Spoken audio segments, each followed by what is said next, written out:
Guys, memang masih zaman kuliah jurusan sistem informasi.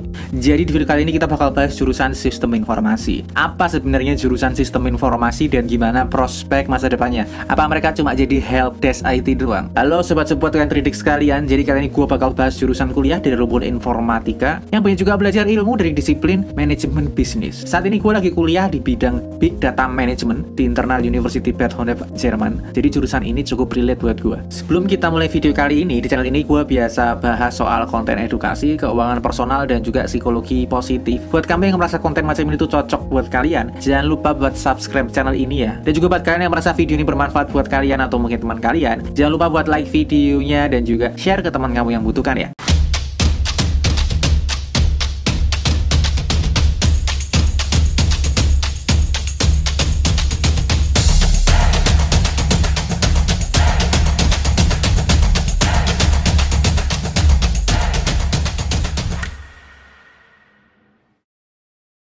Jadi sebelum kita masuk lebih dalam tentang sistem informasi ini, mungkin kalian masih bertanya-tanya sebenarnya mereka tuh ngapain, belajar apa ya. Jadi sistem informasi itu ilmu gabungan antara ilmu komputer, ekonomi manajemen, bisnis, dan juga fokus pembelajarannya itu termasuk mengembangkan perangkat lunak dan juga menganalisis kinerjanya dari aspek bisnis dan juga teknis. Lalu mereka belajar apa? Ya mereka mempelajari teknik mengintegrasikan solusi teknologi informasi dengan proses bisnis perusahaan agar kebutuhan dari perusahaan atau organisasi itu bisa terpenuhi. Jadi mereka ini berperan sebagai jembatan antara teknis dan juga bisnis gitu. Nah, para lulusan jurusan sistem informasi ini itu bisa memahami dan juga memenuhi keinginan dari klien atau user akan suatu sistem IT supaya mereka itu bisa memenuhi kepentingan bisnis atau organisasi tersebut. Kalian udah dapat gambaran lah ya secara umum kalau sistem informasi itu ya fokus besarnya apa. Cuman kita harus fokus lagi karena sistem informasi ini cukup luas ya. Nah, kalau masalah keluasan lingkupnya ini akan gue bagi lagi dalam area-area konsentrasi yang dipelajari dalam sistem informasi. Jadi yang pertama itu data management. Ini cukup populer sekarang. Jadi ini fokus tata laksana atau manajemen dari keandalan dan juga aksesibilitas data untuk keperluan perusahaan tentu aja. Dan juga ada IT governance. Jadi intinya tata kelola perusahaan untuk bidang sistem informasinya. Dan juga ada juga digital business ya. Jadi ini pengembangan bisnis, fokus bisnis dengan dibantu jasa teknologi informasi. Kemudian ada juga business analytics. Jadi ini mirip dengan data analis ya. Jadi ini fokusnya memperoleh data menjadi informasi atau business insight yang berguna untuk perusahaan. Terus juga IT management. Jadi ini lebih ke IT-nya, infrastruktur. Jadi fokusnya itu lebih ke pengelolaan sumber daya teknologi dari perusahaan secara umum. Jadi udah kelihatan prospeknya itu mereka itu di bidang manajemen, tapi ya urusannya dengan per IT-an ya. Nah, kalau kita bicara prospek umumnya ya, profesi dari sistem informasi itu biasanya mereka itu menjadi bisnis analis. Jadi bisnis analis ya, mereka urusannya dengan data perusahaan. Untuk urusan bisnis diolah oleh mereka. Sama ini juga ada sistem analis. Kalau sistem analis benar-benar di tengah antara teknis dan juga bisnis. Jadi mereka integrator. Memang pekerjaannya cocok banget untuk lulusan sistem informasi. Dan juga yang paling tren sekarang menjadi analis data ya, karena urusannya ini lebih ke arah bisnisnya. Tapi mereka juga harus piawai menggunakan data, tools-toolsnya untuk bisa mengolah data tersebut supaya bermakna untuk perusahaan. Kita udah punya gambaran ya sebenarnya sistem informasi itu ngapain, mereka belajar apa aja, konsentrasinya apa aja. Selanjutnya kita bisa fokus lagi ke hal yang lebih menarik mungkin buat kalian. Ini adalah kita ngomong masalah gaji. Kalau masalah gaji ini nggak bisa dilepaskan begitu aja dari biaya kuliah dari bidang studi sistem informasi ini. Soalnya kan kuliah ini investasi ya, jadi investasi uang dan juga waktu. Jadi adalah harapan untuk kita nanti uangnya kembali lagi itu gimana. Tapi kita harus tahu dulu uang awalnya buat ikut kuliah sistem informasi ini seberapa mahal. Kalau masalah biayanya itu ya kita bicara pasti mahal ya, karena sistem informasi ini bidang teknologi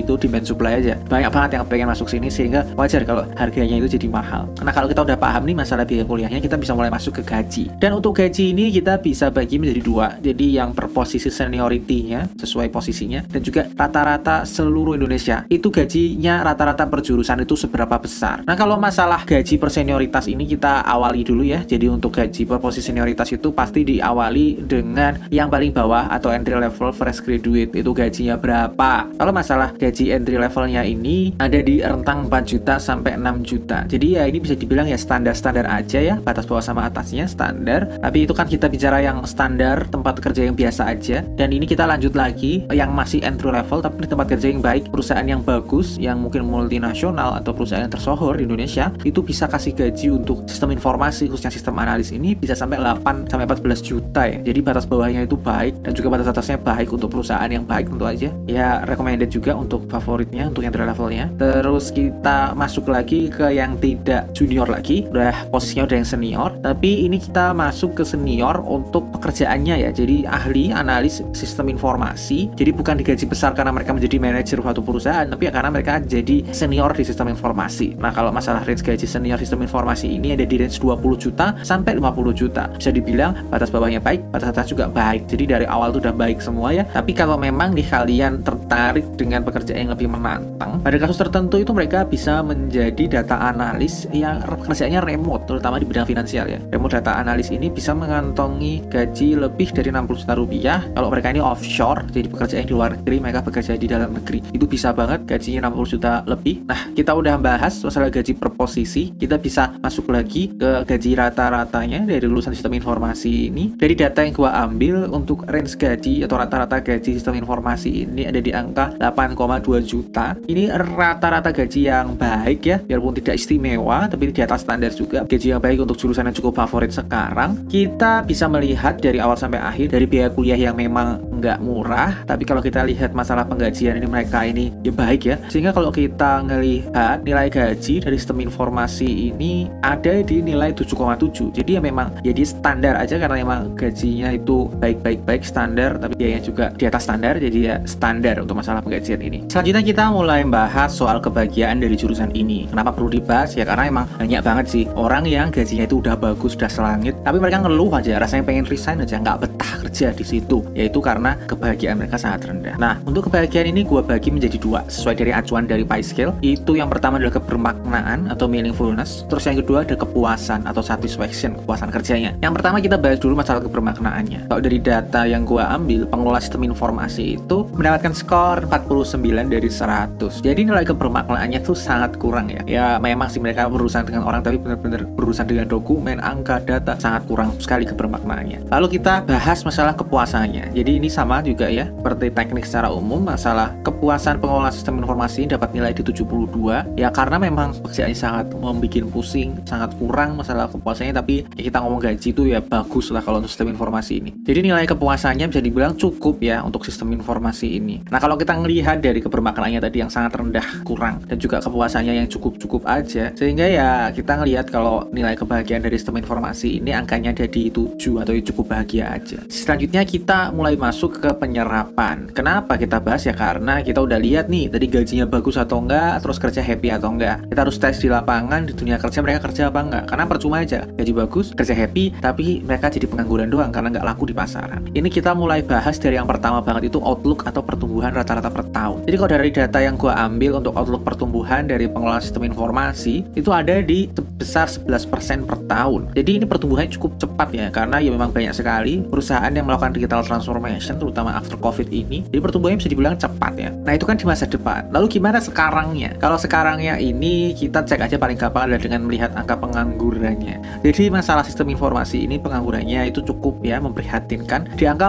4,9%. Ya jurusan ini kan memang kelihatannya bagus ya, tapi kenyataannya mereka ini kalau bersaing itu kalah sama yang punya keahlian teknis spesifik. Sedangkan sistem informasi ini sebagai bridge di tengah-tengah, jadi dia tidak terlalu ahli di bidang manajemen, tidak juga ahli di bidang teknis. Ini menjadi permasalahan ya, karena dunia sekarang itu membutuhkan skill, tidak hanya sekedar ijazah. Nah, pengangguran itu kita cek itu dengan lowongannya. Kalau kita ngelihat dari lowongan itu, kita tinggal searching di tempat mencari kerja. Di website lowongan, kita cari dengan entry informasi, itu ada sampai 1.300 lowongan. Dan apalagi kalau kita cari search entry-nya IT, itu bisa sampai 4.200 lowongan. Jadi ini jumlah yang sangat banyak, mengingat memang sekarang ya lagi eranya transformasi digital. Memang sangat kontradiktif dengan sistem informasi penganggurannya yang cukup memprihatinkan. Tapi kalau kita ngelihat sekarang orang kerja di IT dan informasi itu nggak butuh ijazah, biarpun preferable, tapi yang diutamakan adalah skillnya. Menjadi pertimbangan juga buat kalian yang mau ambil jurusan ini. Lowongan banyak tapi belum tentu butuh ijazah. Nah itu kan kalau udah lihat ya kemungkinan mereka bekerja ya memang sedikit mengerikan gitu, ngeri-ngeri sedap. Tapi sekarang ada pertanyaan lagi nih, mereka itu bekerja, ya bekerja di mana? Kalau masalah mereka bekerja di mana, kita mulai bahas ke industri mayoritasnya. Masalah industri mayoritas ini yang paling banyak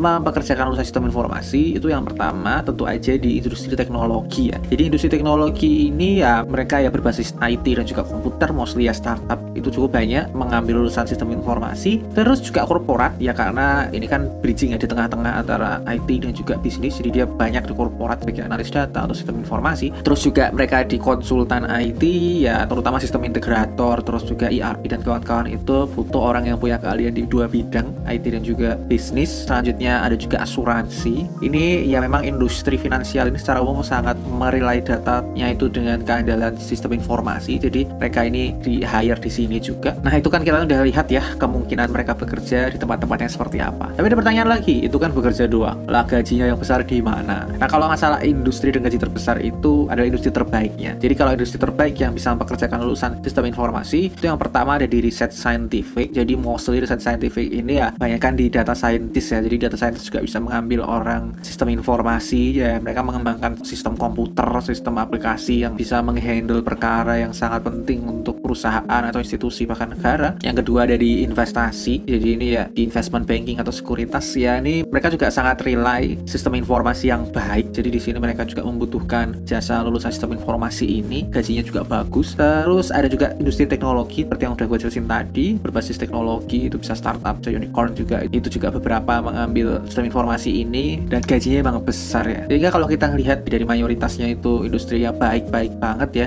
yang mayoritasnya juga tidak jauh dengan yang industri terbaiknya, sehingga ya gue bisa bilang bahwa lulusan sistem informasi ini variasi industri yang menerima itu sangat baik ya. Nah kita udah ngelihat nih dari pertumbuhannya itu jadi kelihatannya cepet ya, lowongannya juga sangat banyak, tapi penganggurannya memang sangat memprihatinkan karena ya tadi udah gue jelasin. Dan kita bisa ngelihat variasi industrinya juga sangat baik ya, industri yang menyerap itu industri yang baik-baik semua. Maka ya kita bisa ngelihat kalau secara umum penyerapan sistem informasi ini sangat terserap dengan baik di angka 8,5. Perlu perhatian di penganggurannya tadi. Kemudian kita akan bahas masalah kemudahan dari jurusan ini. Kemudahan itu apa ya, seberapa mudah ya. Tapi secara umum kalau kita mau spesifikkan lagi, yang pertama itu seberapa mudah kamu berkuliah di jurusan ini dari masuk sampai lulus, dan juga setelah lulus itu seberapa mudah menggunakan ilmu yang didapatkan ini ke dunia nyata tanpa harus bekerja sebagai komputer sistem analis atau engineer gitu. Nah kalau masalah itu kita bahas dulu. Yang pertama masalah beban studinya atau kemudahan perkuliahannya. Jadi sistem informasi ini kalau dari data yang diperingkatkan dari 90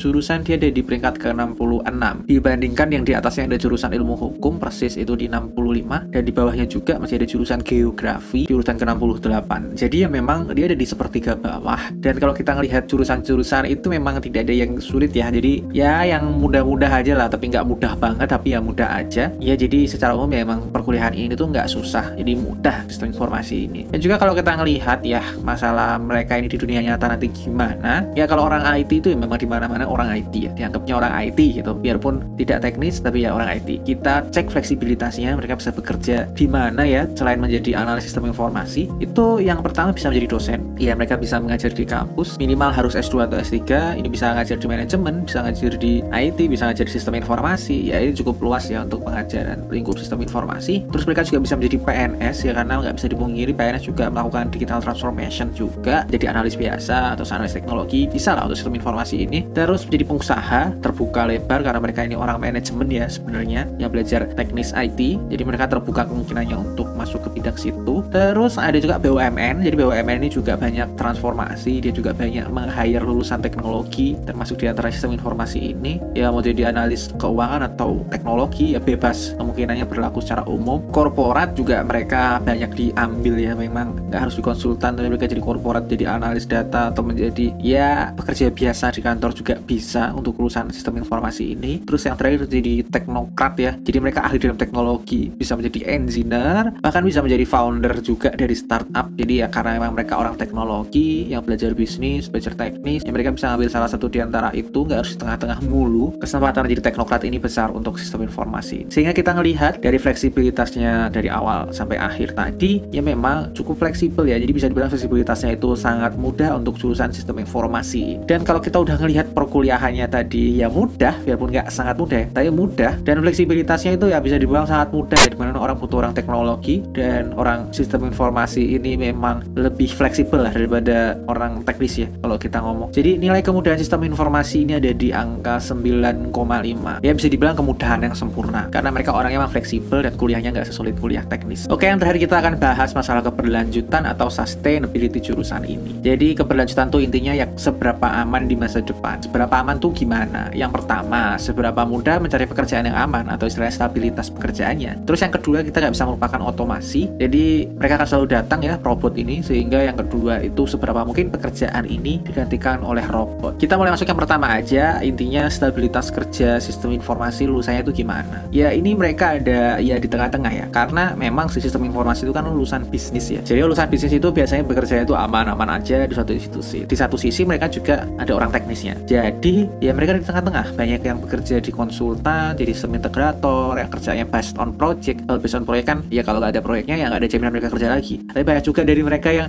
mereka tuh kerjanya itu di institusi yang selalu menggunakan mereka menjadi analis kerjaannya. Jadi kalau kita ngomong stabilitas kerjanya itu sedang. Ada yang konsultan, ada yang operation. Jadi ya sedang aja stabilitas kerjanya. Kemudian kita masuk ke masa depannya yang lebih masa depan lagi. Jadi kita bicara kemungkinan mereka digantikan oleh robot. Kalau masalah kemungkinan digantikan oleh robot, angkanya dari data yang gua ambil itu kemungkinannya jadi 6%. Jadi kemungkinannya bisa dibilang sulit ya. Nggak sangat sulit tapi sulit. Ya ini berarti sistem informasi ini karena dia integrator di tengah-tengah. Jadi memang peran manusianya itu ya cukup besar ya. Sehingga ya bisa dibilang sulit untuk digantikan robot. Dan kalau kita ngomong dari awal tadi keamanan kerjanya sedang-sedang aja dan juga kemungkinan mereka digantikan robot itu ya sulit ya. Jadi kita bisa dapat nilai untuk keberlanjutan sistem informasi ini ada di angka 8,8. Sangat berkelanjutan ya. Karena emang kerjanya aja tuh lumayan stabil, di masa depan juga dibutuhkan ya. Jadi sangat berkelanjutan. Sehingga kalau kita ngelihat ya dari awal tadi kita jembrengkan dari gaji sampai keberlanjutan, nilai dari jurusan sistem informasi ini luar biasa ya ternyata. Angkanya ada di 8,3. Kalau dibandingkan dengan jurusan yang lain yang ada di review-review gua, sistem informasi ini termasuk jurusan di tier